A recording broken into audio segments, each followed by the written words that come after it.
माझं नाव डॉक्टर विशाल तोरो आहे आणि मी रिन्युएबल एनर्जीमध्ये कन्सल्टंट म्हणून काम करतो.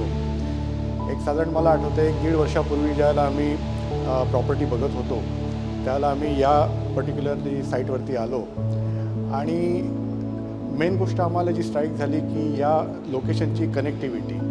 फॉर एक्झाम्पल तुम्ही बघितलं तर हे लोकेशन असं आहे की आपण इथून मुंबईच्या साईडलाही जाऊ शकतो इझिली, कोल्हापूर साईडला जाऊ शकतो, सिटीमध्ये आपण एंटर करू शकतो आणि मुळशी साईडलाही जाऊ शकतो. तर बघायला म्हटलं तर सिटीमध्ये पण आहे लोकेशन आणि थोडंसं आउटस्कटला सुद्धा आहे आणि ते कन्व्हिनियंट पण आहे.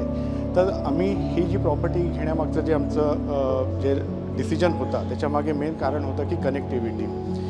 दुसरं ज्यावेळेला आम्ही सॅम्पल फ्लॅटमध्ये गेलो तर तिथं आम्हाला एक जे साधारण जी स्ट्राईक गोष्ट झाली की design was very well thought of.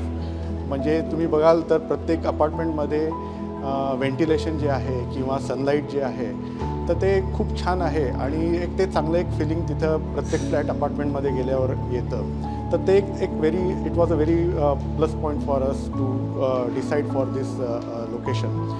आणि टाईम टू टाईम ज्यावेळेला आम्ही नंतर जसं जसं प्रोग्रेस ह्या साईट कन्स्ट्रक्शनचा होत गेला we use to contact with the support staff here आणि ते खूप कोऑपरेटिव्ह होते. आमच्या क्वेरीज त्यांनी वेळच्या वेळेला सॉर्ट आऊट केल्या आणि that was a very nice experience from their side also.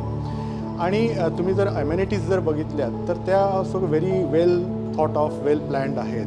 म्हणजे तिथं सगळीकडे सीट आउट्स केलेले आहेत, सिनियर सिटिझनसाठी राहणे म्हणजे व्यवस्थित व्यवस्था केलेली आहे.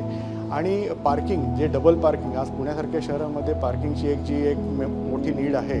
तर प्रत्येक अपार्टमेंटला त्यांनी जे डबल पार्किंग दिलेलं आहे that is a very plus point. आणि इन जनरल एक फ्युचरिस्टिक प्लॅनिंग केलेलं आहे. लॉबीमध्ये जर तुम्ही बघितलं तर तिथं लायब्ररी एरिया केलेला आहे, बसण्यासाठी व्यवस्था केली आहे. तर इन ऑल तुम्ही एक कम्प्लीट कॉम्प्रिहेन्सिव्ह लाईफस्टाईल आपण म्हणू शकतो या प्रॉपर्टीची आहे. थँक्यू.